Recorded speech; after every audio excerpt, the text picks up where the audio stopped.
আগুন উড়ে আমরা কর্ম করি খাইতেছি। আর এইভাবে যদি মানুষ আমাদেরকে জ্বালায় তাহলে তো আমরাও ঠিক থাকতাম। আমরা কর্ম ছাড়াই দেবো, কর্ম ছাড়া দিয়ে আমরা রোড উঠে যাবো, সোজা কথা।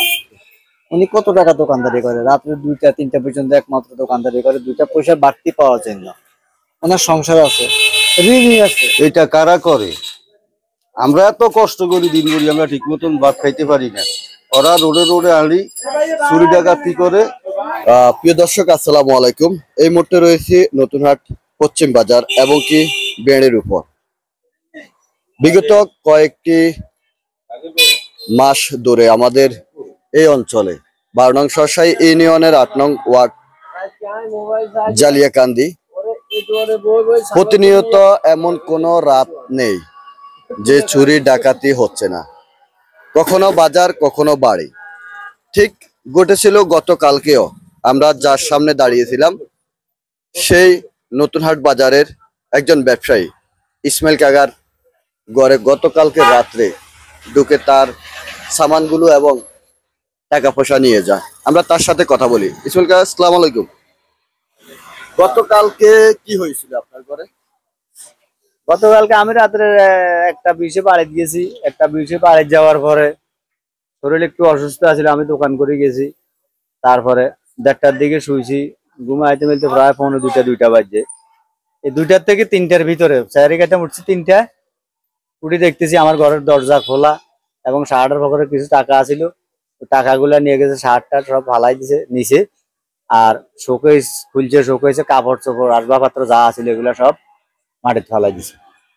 এবং কি এরা কিছু সংখ্যক লোক আছে আমাদের দেশে, এরা প্রতিদিনে পরশু দিনও আমাদের পাশের বাড়িতে এক ঘরে মোবাইল লই গেছে, কিছু টাকা আছিল টাকাগুলো লই গেছে। এভাবে প্রতিনিয়ত হইতেছে, হয় বাজারে নয় দোকানে, হয় বাজারে নয় বাড়িতে, হয় বাজারে নয় বাড়িতে, প্রতিদিনই হইতে আছে। এই হলো আমগো অবস্থা। তাইলে আমরা কি এইভাবে যাবার জীবন বা এইভাবে কি আমগো দিন যাইবো? আমরা কত কষ্ট করি, রাত্রের ঘুম দিনে, দিনের ঘুম রাত্রে, কত পরিশ্রম। এই যে মুখ দিয়ে আইছি বাড়িতে, মুখ দিয়ে আইবার হরে এখন শুরু করছি রাত্রে 1টা পর্যন্ত এইভাবে কাজ করতে করতে, যেরকম রোদে জ্বলি এরকম আগুনে হুড়ি আমরা কর্ম করি খাইতেছি। আর এইভাবে যদি মানুষ আমাদেরকে জ্বালায় তাহলে তো আমরাও ঠিক থাকতাম। আমরা কর্ম ছাড়াই দেবো, কর্ম ছাড়া দিয়ে আমরা রোড উঠে যাবো, সোজা কথা। আমরা যখন সহ্য করতে দিতাম আমরা কর্ম করে খাইতে দিতাম না। আমগো যাতে কোনো এগুলার কোনো তদারকি নাই, কে কিভাবে চলে। তাহলে আমরা সামনে ব্যবসা বাণিজ্য আমাদের কর্ম ছাড়ে দিয়ে আমরাও রাস্তা তুড়ি যাবো। 10-এ যেভাবে চলে আমরা এইভাবে চলুন, তাহলে তো আর এই দেশে আর শান্তি শৃঙ্খলা হইলো না। এই হলো আমাদের কথা। দর্শক, আমরা আরেকজন মানুষকে আমাদের সামনে দেখতে পাচ্ছি। গত কয়েক মাস আগে তারও দোকান চুরি হয়। বিগত 1.5 থেকে 2 মাস আগে আমরা তার কাছ থেকে শুনি। আসসালামু আলাইকুম ভাই, আপনি তো ওয়ার্ডের একজন সদস্য। আমাদের আপনার অনুভূতিটা যদি বলতেন আমাদের। না, অনুভূতি বলতে তো এই আজকে প্রায় 5 আগস্টের পর থেকে এই পর্যন্ত আমাদের এলাকাতে বাড়ি ঘর দোকান পাট, তারপরে চুরি চামারি চলতেছে এভেলেবেল, কিন্তু এটা প্রতিদিন হইতেছে। এখন এটার ব্যাপারে আমরা সবাই একটা পদক্ষেপ নিতে হইব। এখন আমরা সাধারণ মানুষ, এই যে ইসমাইল ভাই যে কাল যে চুরি হয়েছে, উনি কত টাকা দোকানদারি করে, রাত্রে 2টা 3টা পর্যন্ত একমাত্র দোকানদারি করে, 2টা পয়সা বাড়তি পাওয়ার জন্য। ওনার সংসার আছে, ঋণই আছে, আয়ের ইয়ে কম, ব্যয় বেশি। ওনাকে যদি কালকে যে অবস্থা করছে, কালকে রাত্রে ওনাকে ওনার ঘর চুরি হয়েছে, এখন তো উনি শূন্য, ওনার ঋণই আছে, উনি এই টাকাটা পূরণ করবে কিভাবে? ঠিক আমারও তো একসেম অবস্থা। গত কিছুদিন আগে অনেকের কোন বাড়িতে ঢুকছে না, বুঝে এই বাড়িতে ঢুকছে, মোবাইল চুরি হয়েছে, টাকা চুরি হয়েছে আমিনের ঘরে। সাধারণ মানুষ, এইভাবে তো তো হবে না। আমরা সবাই একটা পদক্ষেপ নিতে হবে। আমরা সবাই মিলে এখানে ঐক্যবদ্ধ হয়ে একটা পদক্ষেপ নিয়ে একটা ব্যবস্থা করতে হবে, এটুকু আমার কথা। দর্শক, আমরা দেখতে পাচ্ছি সাধারণ অনেক মানুষ এখানে উপস্থিত রয়েছে।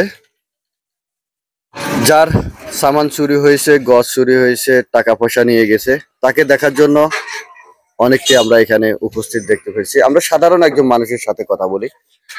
আপনি তো একজন অটো ড্রাইভার, না? জি।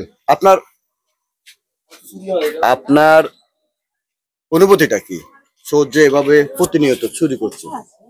চুরি করছে এই আওয়ামী লীগ সরকার পলাই যাইবার পরে প্রায় বাড়ি চুরি ডাকাতি, রিক্সা চোর, মানুষের গরু চোর, এই টাকা পয়সা মোবাইল সবগুলোই চুরি হয় প্রতি ডেলি। এটা কারা করে? আমরা এত কষ্ট করি, দিন করি, আমরা ঠিক মতন ভাত খাইতে পারি না। ওরা রোডে রোডে আলি চুরি ডাকাতি করে, ও গলিপ সিগারেট টানে, বড় বড় কথা বলে, তার জন্য আমরা রোডে চলতেও পারি না, কোনো কথা কইতে পারি না।